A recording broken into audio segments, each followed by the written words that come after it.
can see for miles and miles and miles. What a perfect song, isn't it? To be lifted up, the shift, to see a larger life through the pathway of grief, loss, pain. Well, I'd first want to say hi to all of the people who have joined us in this service through the live stream. And I just talked yesterday on Facebook to a former congregant who had moved up to Alaska, and she told me she's watching. So hi, Susie, and hi, all the rest of you. Isn't it great that we now can be seen throughout the world, just as we are doing the service right here? This magic, it is magic. So this weekend we're celebrating Memorial Day, and we're using the theme of the circle of life to help us open this up and get into our hearts about the idea of honoring loss, honoring grief, honoring lives that maybe didn't turn out the way they thought, the people living those lives thought that they would turn out, that we're all in a larger cycle somehow of birth and death and rebirth. That it's a big, big process. And sometimes in our own individual lifetime, we may not heal the big traumas of our life. But life, Spirit, God does give us the opportunity to pick us back up again, up after a major loss, even though we will have been changed. We have been changed by this grief, by this loss, by that experience. And we were different. We are now different from before that time. But this is the journey of moving from a broken heart to an enlarged heart. That all that we are makes up the wholeness of our life. And so grief is part of that. Grief, loss can be part of that. It is a process. It is movement, like life is movement. So until we experience our own broken hearts, we truly don't quite have the compassion that is needed to feel for others as they go through similar things. In fact, there's a Zen definition of compassion, and it's understanding the lack of understanding. So understanding the lack of understanding is compassion. There's many events that claim to be the thing that started Memorial Day, but they all started around the Civil War period, the mid-1800s of our country. This was a time that our country desperately needed healing. There had been so much death on both sides, and we needed a way to come back together again from this war between the states. So I'm going to tell you one story that claims to be the way Memorial Day began, and we'll add it to all of the other stories that make up the whole of this beginning. So on May 1st, 1865, in Charleston, South Carolina, Memorial Day was claimed to have been started by former slaves who honored 257 dead Union soldiers who had been buried in a mass grave in a Confederate prison camp. These former slaves dug up the bodies and then individually reburied them in a ceremony of honoring and gratitude. Gratitude for these people having given up their lives so that they could begin a life of freedom. They then had a parade with 10,000 people, and the parade was led by 2,800 black children. So they sang, they marched, and they celebrated. So it was a day to celebrate what others had done with their individual life to create something big, some huge shift in humanity.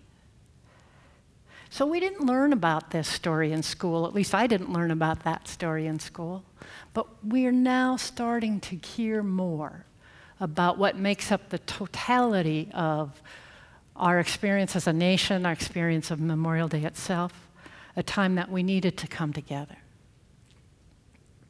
So sometimes these larger forces take up our lives and they shape the choices we have about our life.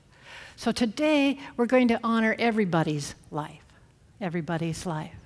Science of Mind teaches that physical death leads us to a transition from one form of life to another form of life. Science of Mind teaches us that there's no absolute loss of life. There is absolutely a loss of the physical form, but that something continues on that is eternal of us. Now, we know that we don't know everything about that from our limited perspective standing right here. But we know that there is a continuation, an eternality of an individual consciousness entering into the eternal life, and the form changes. When the body's no longer a suitable residence for us, the soul moves from this life dimension into something new.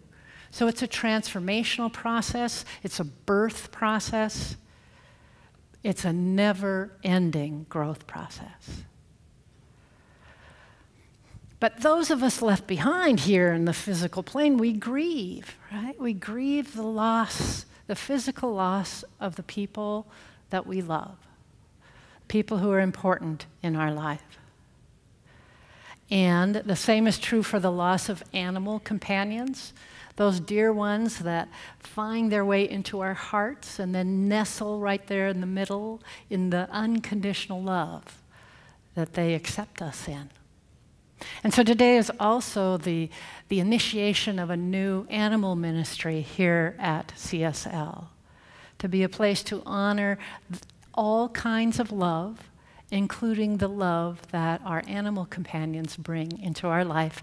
And so I know, Jennifer Bundy, you are beginning that, and there are others of your team. Would you just rise for a moment? These folks will be available to you in the lobby and the table out front.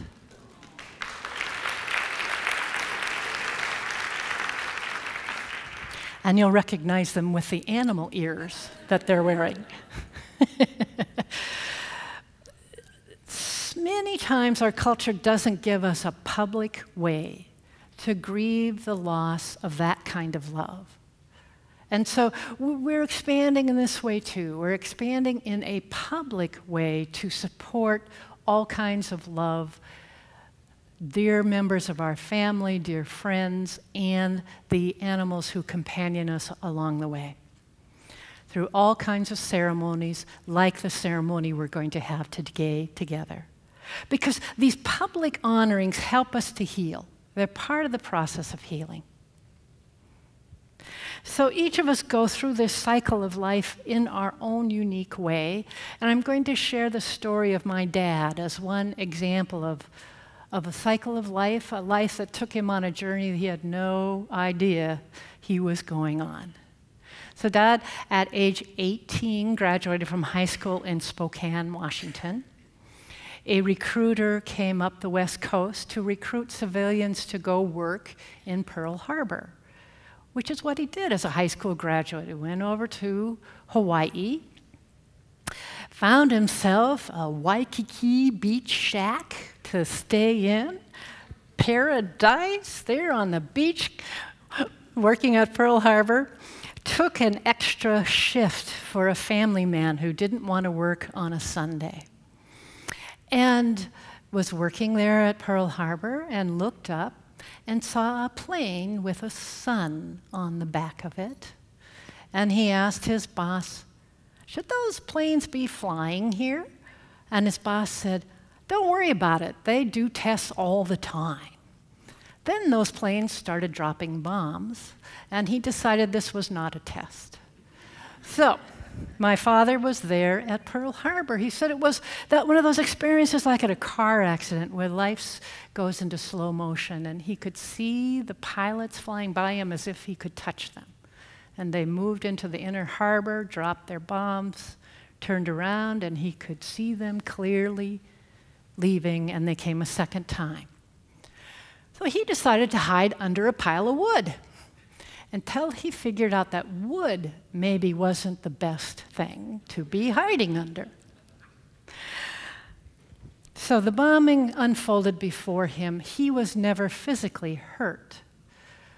But after the bombing, everyone in Hawaii was quarantined for a year. No one could come or leave Hawaii unless you were in the military on a military transport. So he spent that next year helping to rebuild Pearl Harbor as an 18-year-old. So he told me many, many years later, Deb, I could not dive under the water, which would have meant pulling bodies out.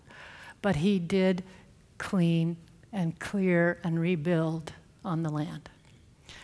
Then after a year, he was drafted and went back to Spokane and joined the Army and was taken to England, where he became part of the Battle of the Bulge.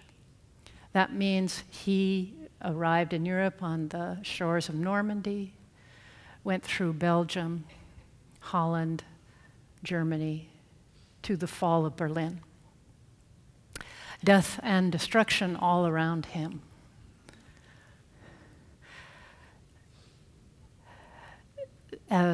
Again, now 19, 20 years old. So, spent a year in reconstructive Germany, again helping to clean, clear, and rebuild. So he comes back to life, starts to rebuild his life, and 15 years later it hit. He had one of those things they used to call a midlife crisis. That meant the pain, the emotion was waking up in him. This is a man who is very, very internal, didn't talk a lot, and so didn't speak a lot about this either. But he did take the family back to Hawaii. So we went back to Hawaii. I grew up in Hawaii for him as the place just before the pain started. So coming back to Hawaii was to recover that time of happiness that he had had. And also it was life calling him forward so that he could begin his healing process. So he could begin to make some sense of everything that had happened to him. And so he went to Pearl Harbor, to the memorial, so that he could honor all of the death that he had seen, that he could recognize it, that he could integrate it somehow into the person that he had become and into the life that he had created. He didn't talk much until the end of his life. Then finally, he chose to speak about his experiences. And I could be his witness. And I could be the one who listened. And I could reflect back the importance of his life and the importance of what he'd been through. And he could feel himself whole. That's what we can do for each other. We can witness and love and hold them in their wholeness. People who've been through things like this and other forms of trauma. And so we do that also as a community and ceremony where we can honor, no matter what it is, the grief and the loss about something in their life, and love them and support them and remember them. Remember the journey of their life. So we do a ceremony like this today to honor all life paths And by doing that honoring, make the way easier for them and for us.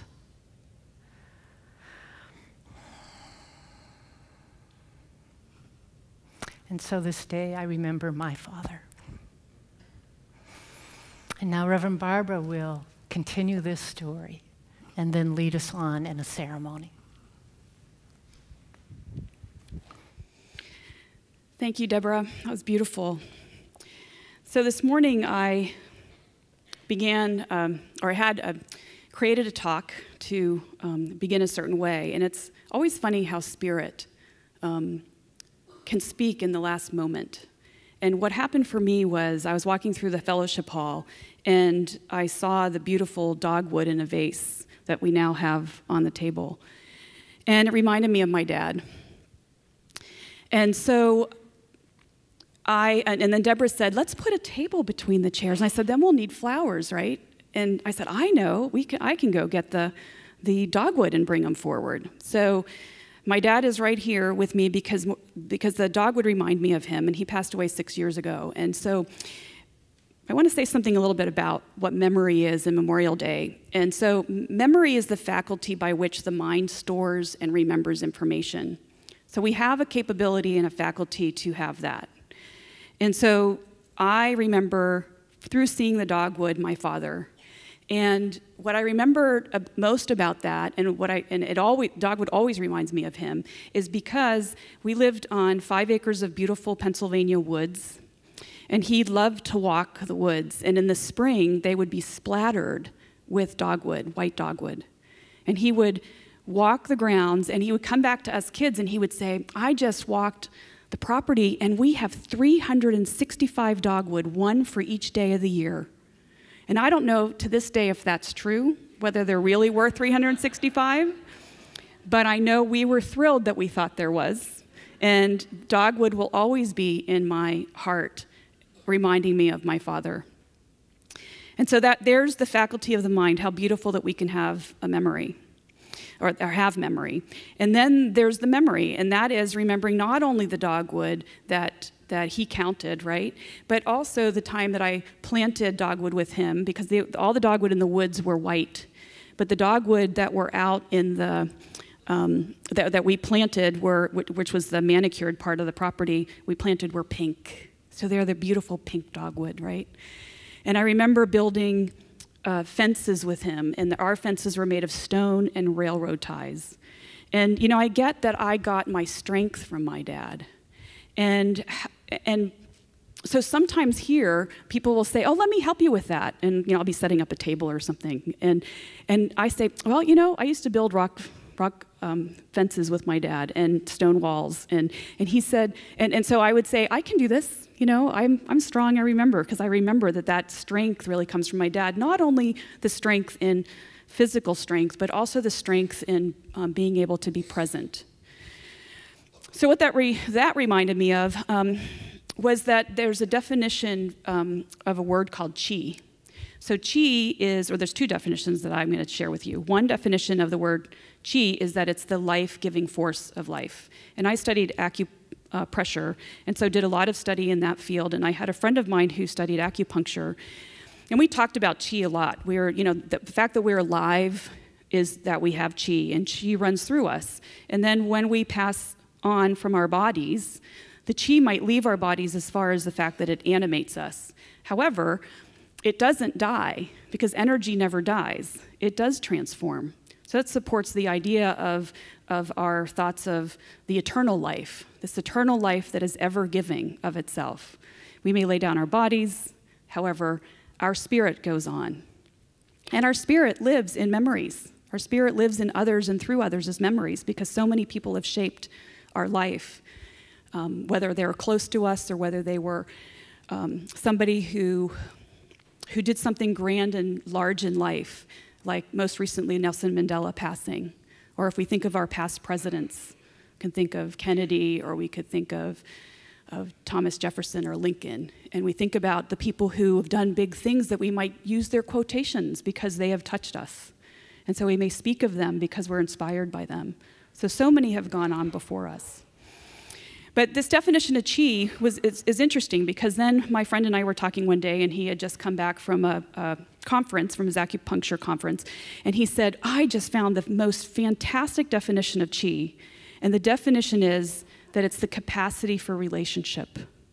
That the fact we're alive means that we actually have a capacity to relate. We have a capacity to relate to the earth. We have a capacity to relate to each other. We have a capacity to relate to our minds and our memories. How beautiful is that? That we're alive and we have that capacity, and we can be enriched by it. And how wonderful would it be if we gave ourselves permission to recognize that our capacity shifts and changes as we grow and we learn. And it may be different at different stages of our life, where we are, even in, let's say, feeling the emotions of loss of a loved one, whether it be through grief or whether it be through joy. Because I know in my capacity of my relationship with remembering my father, that sometimes I remember him and all I can do is laugh, because I'm thinking of a joke that he told, or how wonderful his sparkly eyes were, and all the strength that I've gotten from him, right? And it's absolute joy. And other times I remember him and I miss him. And I really wish I could plant another tree. Or last year when I had my ordination, that he would have been able to come and be present and share in a life achievement that I had. Fortunately, when I graduated from ministerial school, my mother was able to come and be with us. So she wasn't able to come to the ordination, but I was able to sit with her and share it by the film that we had created. So it was really wonderful. But there's a ping in my heart that I wasn't able to do that with Dad.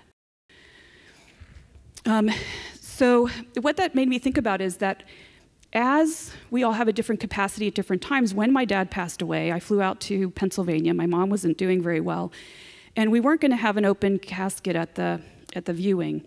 However, we decided at the last minute we needed to do that because there were grandchildren, and they were very young, and they needed to understand that Opa wasn't here anymore physically. So we had the open casket. We're all in the room. We had 200 people come. And as they were coming through, Dad was right here, and I ended up spending most of my time with a family who had also lost their father about 4 months prior, very close friends of the family, who also did not have an understanding of a spiritual connection for themselves. And so they were still grieving very deeply. And to them, this man was maybe 15 years younger than my dad, so there was a sense of senselessness about it. My dad was always much older, and he always said, I had a great life. Those were some of his last words. But anyway, so I spent time here. My dad was there, and I'm thinking, I'm not showing grief. Where am I in my grief? And I recognized that what I was called forth for that day was to be the presence of Spirit and be the presence of understanding the eternal nature of God. And that perhaps my grief would come in the right time. Little did I know how right timing would occur. And what happened for me is that after 10 days of being there with my mom and helping through some of the things we needed to do for putting things in order for her, I flew back to the Center for Spiritual Living at Seaside, and we had the Easter service. And at the Easter service, which is of course always beautiful, we also were doing a christening and a naming for my Dean's baby that had been born a couple months earlier. And Carl Anthony, many of you have heard Carl Anthony sing. He was singing a beautiful song that he had written earlier for Reverend Christian's son's birth. And it was all about the love of a father for a child or a parent for a child. And it was all about the wonder of holding your child. But it was also about the parent being able to hold the child and what it felt like. And I felt this love. I was just filled up and beaming. And then all of a sudden, fortunately, I was sitting in the back of the room, this big, heaving grief. I never knew what heaving, like to heave, was, what that word was, what it meant. But it moved through me such that I went for the door, and as I fell through the door, I landed in the arms of the woman who we would call the mother of all the mothers. She was kind of the mother to all the teens, and just the mother of the church. And she just caught me. And I was able to do my grieving work. So I could celebrate the joy that my dad was. I could celebrate the strength that he had given me for who I am to be present for others, because I learned part of that from him. And I could also finally feel that grief and live in the full capacity of loving which is so true of us, isn't it? That we actually, it is like Debora said, our capacity to relate is here because we are animated with life and we love. And because we love, we experience incredible joy, and we also experience on the other side incredible grief. And so allowing ourselves to be wherever that capacity is, whenever that capacity is an important place, I think, to honor in ourselves. So another thing that comes to my mind, because we're also honoring our pets today, about that is I was married, and my now ex-husband, who also has since passed away, he grieved incredibly hard when his dog Luke died. And I didn't know what I could do for him. The tears just came for days. And finally, it came to him why he was so sad and grieving. And it was because his father had passed away 10 years earlier. I had never met his father. And he said he had never cried for his father's death. But his animal connection with Luke opened up his heart such that he could link to that grief. And for him, it was the appropriate time and the appropriate place to have that memory and that feeling. So I just give you all permission, by nature of the story, to know that wherever you are in your relatedness, wherever you are in your capacity for relationship and for feeling and for connecting to loved ones, that it's perfect because it's unfolding perfectly for you. And we know this is the truth of life because it's all in love. And I give great thanks for all of us being here to remember. Give great thanks for my dad who showed up today in the dogwood that was so brilliantly put before me. And so let's take a moment to honor and reflect that we may commemorate all the precious people through our tradition of the flower ceremony, but right now through meditation. And so take a moment to relax and breathe deep and take a breath and sink into your chair. And if you feel so inclined, close your eyes. If not, have a nice soft gaze. And honor and celebrate your ability to remember and connect to your heart. Recognize your aliveness, your capacity for relationship, honoring your relationship with emotions, with the earth, with people who are living, and remembering people who have passed that are living in your heart. And let us give a moment to call forth those who have died in active service, so many, and thank them for serving not only this country, but every country that has been served.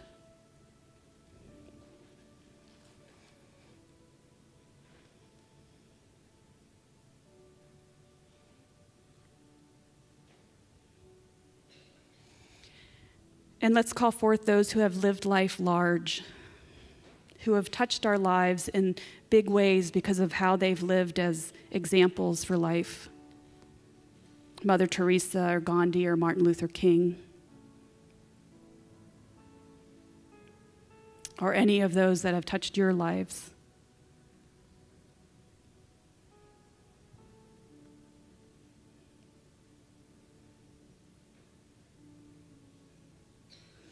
And now, on a more personal note, many of us have had pets whom were our special companions, who brought us much joy, and in the letting go when they are gone, grief. And remembering that they are always with us because they are in our memory, which lives on. And they help shape the heart that we are, the love that we are.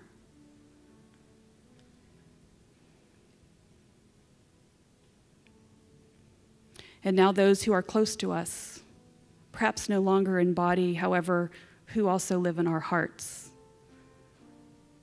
who live through us now through inspiration, through some of the characters of our being, honoring how they have shaped our lives and contributed to who we have become as we are on our own evolution.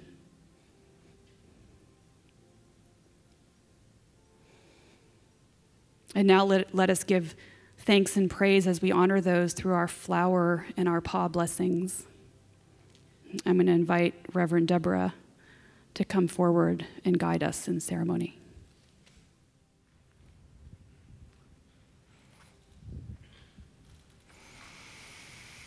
So let's take a deep breath in together and release it and come back to this time and place. So if you have flowers, bring them out, get them ready.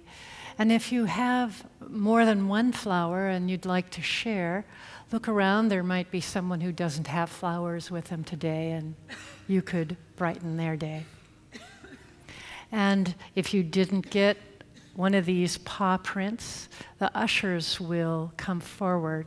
So just raise your hand if you need a paw print, and they'll come and get it for you. And so while we're doing this, we're distributing our flowers and getting the paw prints sorted out. I'll just tell you a little bit about what we'll do.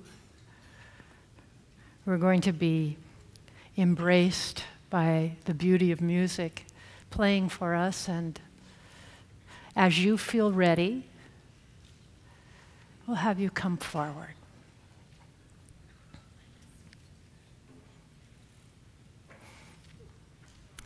So a few more animal prints over on this side.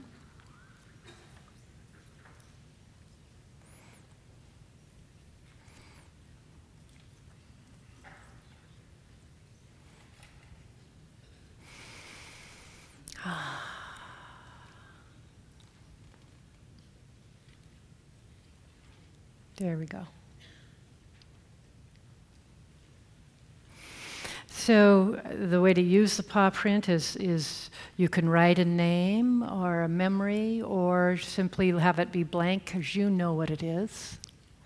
And so you stand when you are ready, stand and bring your flower forward and your paw print forward.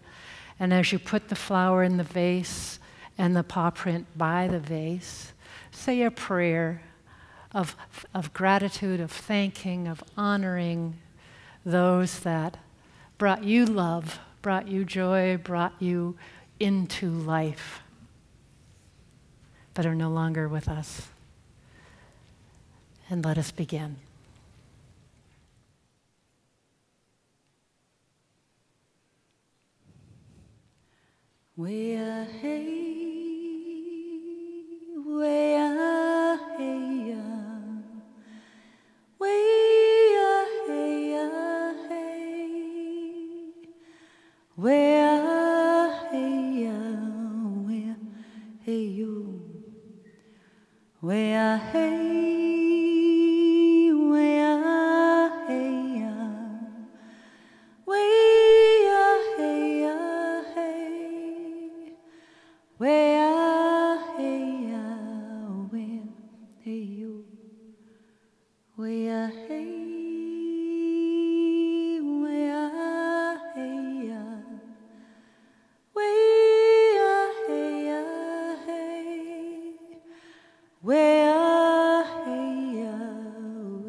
I'll be gone before the night falls.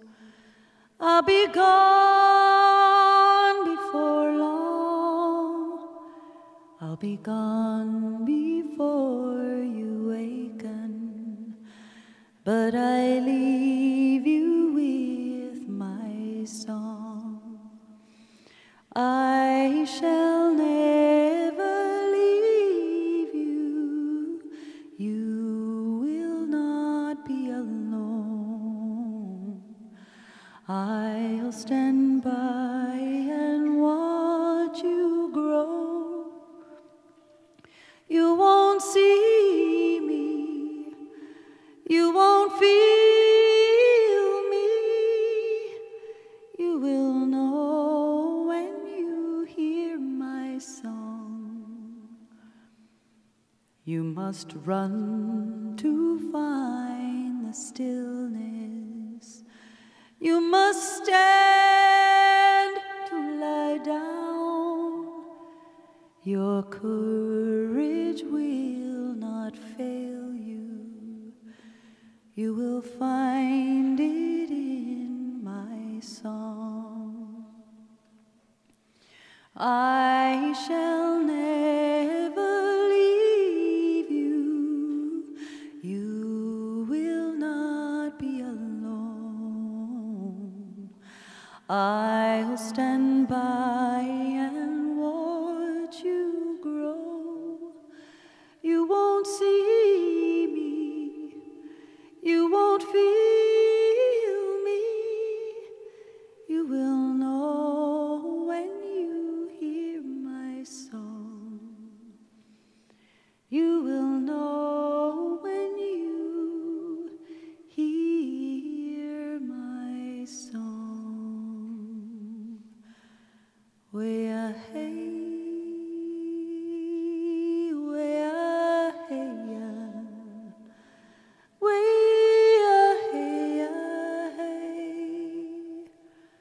Way-a hey-ya, way-a hey-yo. Way-a hey, way-a hey-ya. Way-a hey-ya hey. Way-a hey-ya, way-a hey-yo. Way-a hey, way-a hey-ya. Way-a hey-ya hey. Way-a hey-ya, way-a hey-yo. Way-a hey, way-a hey-ya. Way-a hey-ya hey. Way-a hey-ya, way-a hey-yo.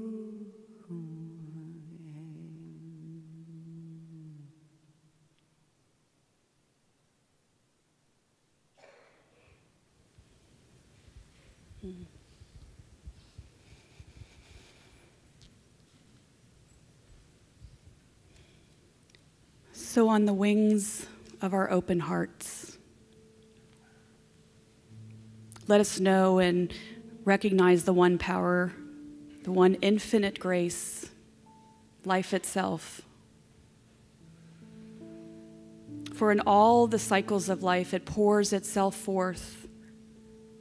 It breathes us. As we walk this earth and when our feet leave this earth. For the energy of life is forever and ever and ever and ever and everlasting. This power and presence on its pure love and intelligence has given us the gift of memory, the gift of life, the capacity for relationship. How blessed we are to have loved and to love.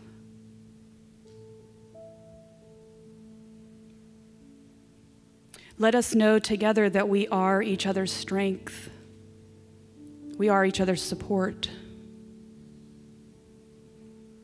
That as we come here together in community and that we in community can grieve, can express joy. For all of it is the love we are. And all of it is the love that has been granted and moves through us.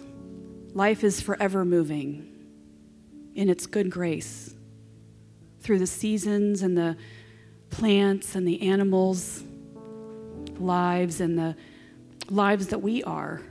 For we walk this earth for a period of time. We know we are born, and we know we will go back. We know that we will lay down this body. But our life forever lives on through the hearts of those we have touched. And our hearts are touched by those who have gone before us. I bless each one here for being present, for celebrating, for grieving, for joyously remembering, all of it perfect. I am so thankful that we are here as spiritual beings having this human experience, and that we are the human beings ever knowing the divine. And so I bless each one, and I simply let go and let God, and so it is.